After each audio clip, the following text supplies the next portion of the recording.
അങ്ങനെ വെക്കേഷനൊക്കെ കഴിഞ്ഞു. സ്കൂളെല്ലാം വീണ്ടും ഓപ്പണായി. യുഎയിലെ കറൻറ്റ് സിറ്റുവേഷൻ അനുസരിച്ചിട്ട് സ്കൂൾസിലിപ്പോൾ ഓൺലൈൻ മോഡിലാണ് സ്റ്റാർട്ട് ചെയ്തിട്ടുള്ളത്. അതുകൊണ്ട് തന്നെ എല്ലാ വട്ടമുള്ള അത്രയ്ക്കും തിക്കും തിരക്കും പിടിച്ച ഓട്ടമൊന്നും ഇത്തവണ ഉണ്ടായിരുന്നില്ല കേട്ടോ. എന്നിരുന്നാലും നമുക്ക് കുറച്ച് പ്രിപ്പറേഷൻസ് ഒക്കെ ചെയ്യേണ്ടി വരുമല്ലോ. ബുക്സ് വാങ്ങണം, സ്റ്റേഷനറി ഐറ്റംസ് വാങ്ങണം, പിന്നെ മെയിൻ ടാസ്ക് എന്ന് പറഞ്ഞാൽ ആ ബുക്സ് എല്ലാം കവർ ചെയ്യണം. അതുകൊണ്ട് ലാസ്റ്റ് വീക്കെൻഡ് മുഴുവനും ബിസി ആയിട്ട് പോയിട്ടോ എനിക്ക്. ഷോപ്പിംഗ് എന്ന് പറഞ്ഞിട്ടുണ്ടെങ്കിൽ ഇത്തവണ അത്ര കാര്യമായിട്ട് ഷോപ്പിംഗ് ഒന്നും ഇല്ല കേട്ടോ. കാരണം കഴിഞ്ഞ വർഷം വാങ്ങിയിട്ടുള്ള കുറേ ഐറ്റംസ് അതേപോലെ തന്നെ ഇരിക്കുന്നുണ്ട്. അപ്പം ഞങ്ങൾ ഇന്ന ഷോപ്പൊന്നുമില്ല, നമ്മൾ 2-3 ഷോപ്പുകളൊക്കെ നോക്കി അതിൽ ഓഫറും കാര്യങ്ങളൊക്കെ നോക്കിയിട്ടാണ് സാധനങ്ങളൊക്കെ പർച്ചേസ് ചെയ്തിട്ടുണ്ടായിരുന്നത്. അങ്ങനെ അത്യാവശ്യം ചെറിയ ഷോപ്പിംഗ് ഒക്കെ കഴിഞ്ഞിട്ട് ഞങ്ങൾ വീട്ടിലെത്തി കേട്ടോ. ഇനിയിപ്പോൾ മെയിൻ പരിപാടി എന്ന് പറഞ്ഞാൽ ഞാൻ നേരത്തെ പറഞ്ഞ പോലെ ബുക്സ് കവർ ചെയ്യണം.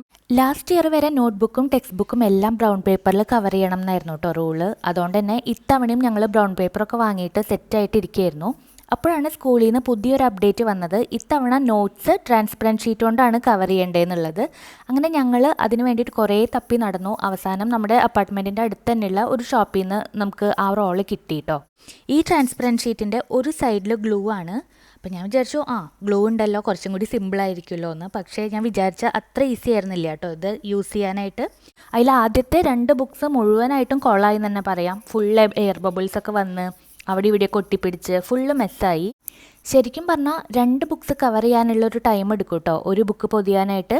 അങ്ങനെ 3ാമത്തെ ബുക്കൊക്കെ ആയപ്പോഴേക്കും ഞാൻ കുറച്ചൊക്കെ ട്രാക്കിലായി എന്ന് പറയാം. അങ്ങനെ 2 ദിവസം കൊണ്ടാണ് കേട്ടോ ഞാൻ ഈ കംപ്ലീറ്റ് ബുക്ക് പൊതിഞ്ഞെടുത്തത്. അങ്ങനെ എല്ലാ ബുക്കും കവർ ചെയ്തു. അമിത്തിൻ്റെ ഫസ്റ്റ് ഡേക്ക് വേണ്ടിയുള്ള എല്ലാ പ്രിപ്പറേഷൻസും കഴിഞ്ഞു.